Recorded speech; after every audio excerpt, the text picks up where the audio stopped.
You didn't think I was done talking about One Piece, did you? Oh no. I've got more to say. In fact, I was planning this week to make a big video all about the Water 7 saga, but I got a bit ill, and given that I like my own personal chopper to help me out when I get ill, I figured I would wait to record that one and instead do a bit more of a casual one here today. It is hot in this room. So I thought I'd make sort of a spiritual sequel to my last video where I talked about my top 10 fantasy series, and in this video I'm going to be talking about my top 10 manga/anime. In general, I tend to be more of an anime watcher than a manga reader. There's just a few series that I kept up with ahead of the respective anime. But for the purposes of this list, I'm not distinguishing one from the other. It's just the stories, the titles. These are the ones that I'm into. These are my top 10. There's going to be a few on here that aren't really going to be a surprise. Oh, and also, like the previous video, this isn't a concrete order of 10. It's not, these aren't like set in the order that they are. These are just the 10 I would guess I would count as my favorite. But anyway, let's just get into it. Let's go! Kicking things off with Jujutsu Kaisen. Now, this is one of the few on this list that I have actually read ahead of a bit in the manga. I got on board with this shortly after the first season aired, I believe. A lot of good stuff here, a lot of great action. I like that this series doesn't pull its punches. There are consequences in the fights that these characters are having, and a lot of the characters themselves are just very cool. I mean, Gojo obviously is just like Riz personified. I really like Itadori, big fan of Nobara as well. Season 2 absolutely popped off with the whole Shibuya storyline, and I'm looking forward to how Season 3 handles the whole sort of Hunger Games thing that's going on, which is still happening at the point that I'm at. Next up, we have Spy Family. My friend introduced me to this one. He actually got on board with it way before it kicked off when the anime came out. He was reading it first, and on the strength of his recommendation, I hopped on the bandwagon right afterwards. This is just a really wholesome, cozy series. Unlike, I think, most of the other ones I've got on this list. Cozy is not a word I would describe any of these others has. I mean, Spy Family has its own share of violence, and then it does occasionally hit you with like Lloyd's backstory and this occasional devastating thing, but for the most part, this is just some wholesome, cozy slice-of-life comedy, and the action is more flavouring, but it's all about the relationship between Lloyd and Yor, and Anya is the heart of this series. And Bond, of course, can't be forgetting about Bond. It's just very fun and very funny and very cute, so it has risen into the ranks of my top 10. Next up is one that also had a very rapid rise into this top 10 list, and that is Bungo Stray Dogs. Again, one that I got recommended to from that same friend. We have similar tastes, I would say. This was sort of a precursor to how quickly I consumed all of One Piece, because there are 5 seasons of Bungo Stray Dogs out currently, if I've not missed any big news about season 6 airing, and I think I watched all 5 in the span of like 2 weeks or something ridiculous like that. It was one that I couldn't stop watching. I love the characters, I love the powers, I love all the references to classic literature. My sort of big 3 subjects at school were English, drama, and media, so the literature part of me was very on board for like Lovecraft and Dostoevsky to be showing up. I love how all of the powers relate to the works of the respective authors. I love that like every single character in here, even the most minor of minor characters, are in some way named after or based on a classic literature author. It's just a really cool concept. And some of the action in this series is just, it is chef's kiss up in here. Also, Chuya is the goat. Next up, we have Erased, also known as The Town Where Only I Am Gone, or something like that. Erased is a bit of a simpler title for it. Unlike the ones we've had so far that are ongoing, this one was a one and done. I think just like 20-25 episodes or thereabouts, just one story start to finish. And I do quite like that. And the story for Erased is really good. I got really into the whole murder mystery element of it. The main character and his friends, when he gets sent back in time to his primary school days, is very cute. There's some cozy elements here. There's also some very dark elements here. A big twist in this one, which I won't spoil, but it did shock me when it got to that point. But yeah, no, this is one that I finished very quickly, and I just became obsessed with it after. I was like, oh my god, this is amazing. I know a lot of people didn't like the ending of this, but I actually thought the ending was like perfect for what the story was trying to do. Also, when we do eventually find out who the bad guy is, that character does become just one of my most loathed villains in like all of anime. So, you know, props to the creator for making a villain who was just so detestable. Next up, we're going to talk about a more modern one, and that is Demon Slayer. Demon Slayer is, I think, yeah, it's the only one that I've completely finished. I've caught up to exactly where the anime is, and I have read the entire box set of Demon Slayer. I guess I haven't read the light novels and the other spin-off things like that, but I really, really like this one. It did take me a while. I had a few false starts with Demon Slayer. The first episode or two didn't grab me, but I think when I actually got to the third episode, when he goes up to the mountain and they have that whole little thing up there, that was what really got me on board. I really love the art style, just first of all. I'm not sure how to describe it, but there's something that's unique about it. It's very distinct, and it's very just beautiful to look at. I really resonate with Tanjiro, but my favourite character is, of course, Inosuke, because he's just the most absurd character in the whole thing, which is saying something. There's a few absurd characters in there. I mean, the villain of the whole thing is bloody Michael Jackson, but I love Inosuke and just his weirdness. I'm very much looking forward to the rest of the Demon Slayer anime coming out, seeing how that they adapt the big sort of final battle that's coming up. It's going to be good stuff. I've got high hopes for it. Moving on now. Now, most of the anime that I've got here are classified as shonen, but this one is classified as seinen. This is a bit edgy, a bit darker. This ain't your grandpappy's anime, and that is going to be Black Lagoon. I think this is the only one that I've got on the list that doesn't contain like any kind of supernatural element, really. This is one that pretty much from episode 1, I was hooked. I was in. I was ready. Just love the concept of, you know, this guy getting screwed over by his office and then just sort of, you know, having his death faked by them, and then it's like, well, I guess I'm just gonna become essentially a modern day pirate, or a smuggler rather, with this wacky crew that I've got here. I really like Rock's character development, how he goes from this kind of mundane office guy to like a legit part of this operation. I like that even though there's no like overtly supernatural things here, the characters are still like just very loud and creative and wacky. There's this one where like a bunch of different bounty hunters turn up and they've got all their different gimmicks, and there's like Roberta, who is basically the T-1000. She's unstoppable. Although the highlight for this series has got to be the blossoming relationship between Rock and Revy. That scene when they're in the back of the car and they light each other's cigarettes. It's a very well done, like sort of slow burn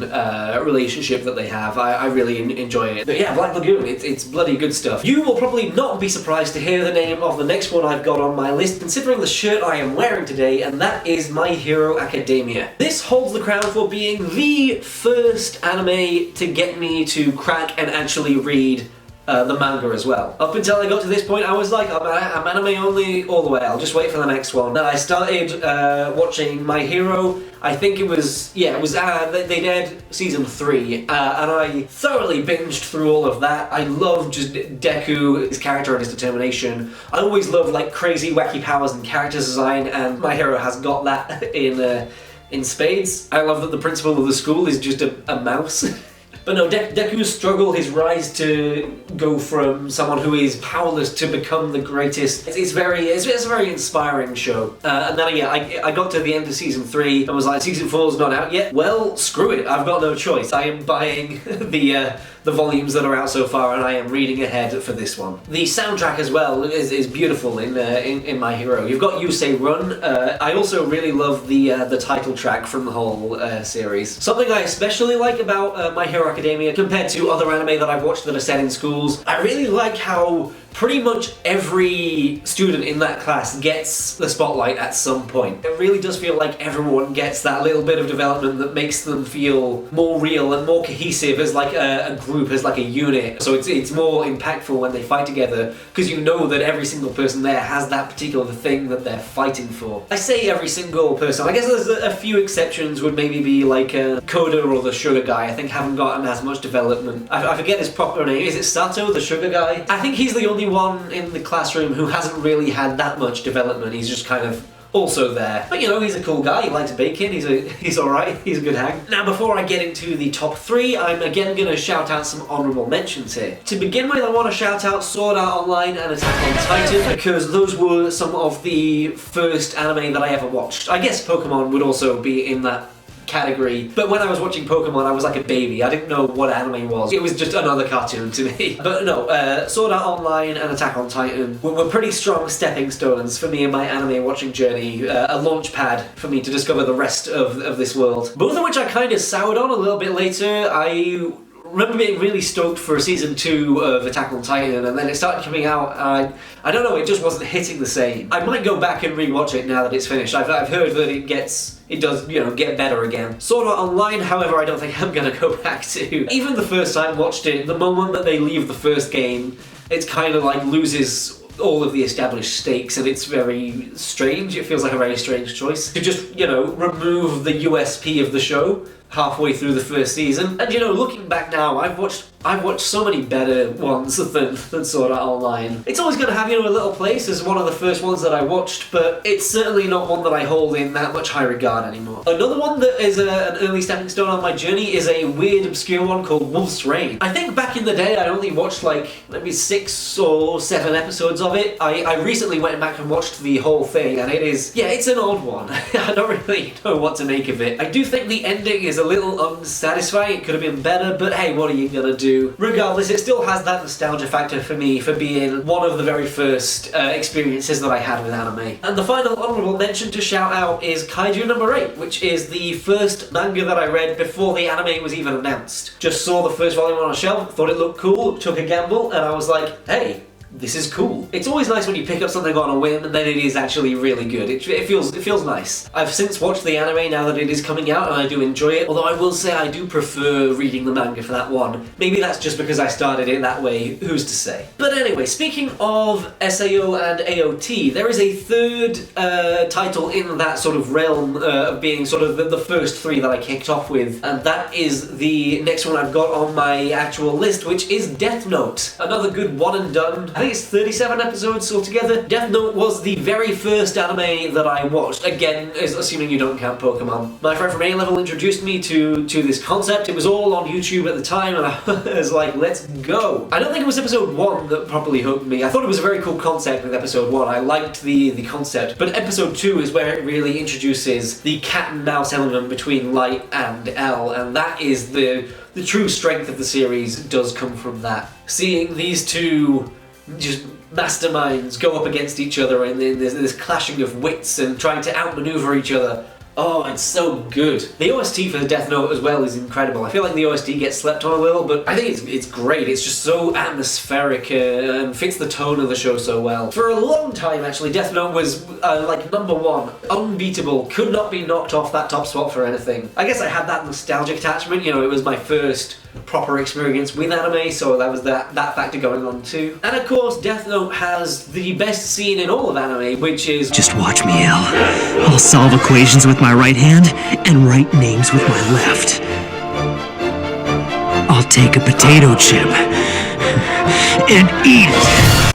Okay, and number 2 now, another classic name in anime. This is going to be Fullmetal Alchemist. Fullmetal Alchemist, let's go. I had a great time watching this series. It is one that I was more able to pace myself with until it got to the very final season. It got to that final season, I was just like, oh, yeah, I need to see how this all wraps up. I'm watching all of this tonight. I think I stayed up all night watching the final battle there. Love Ed and Al, love the magic system, how the alchemy works, love all the cast of characters are just so good. I love Roy and Riza, I love Scar. I recently reread the first 3 volumes in manga form, and it still holds up, especially the telephone box scene, if you know, you know. So yeah, I've mentioned before that I've got the whole collection now in terms of the hardback manga volumes, and I'm going to read them this year as well. Very much looking forward to re-experiencing that series because it's just good stuff. And of course, that means there's only one remaining title to talk about, one piece of the puzzle left to solve, if you will. And if you've been paying any attention to the state of my channel lately, then it won't be any surprise to hear that it is One Piece.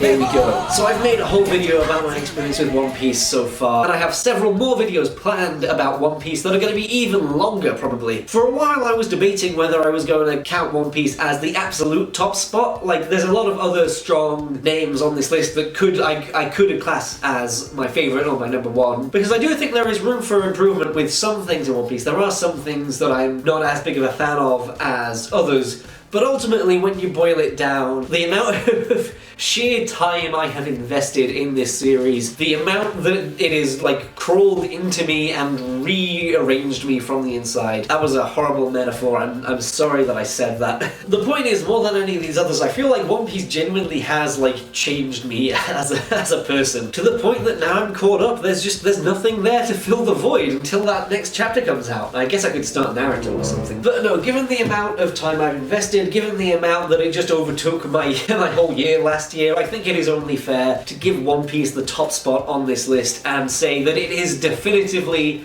my favourite anime. Sorry Death Note, sorry Fullmetal Alchemist, sorry My Hero Academia and all the rest. It's just One Piece all the way down. And so there you have it, those are my top 10 anime. Apologies if I'm a little low energy today, I am still a little bit ill, but I hope you enjoy just hearing me talk about my faves. So let me know all about your faves down in the comments section below. If any of them match up with mine, or if you've got some different ones, whatever it is, pop it below, let me know. Thank you all so much for watching this video, and as always, I will see you in my next one.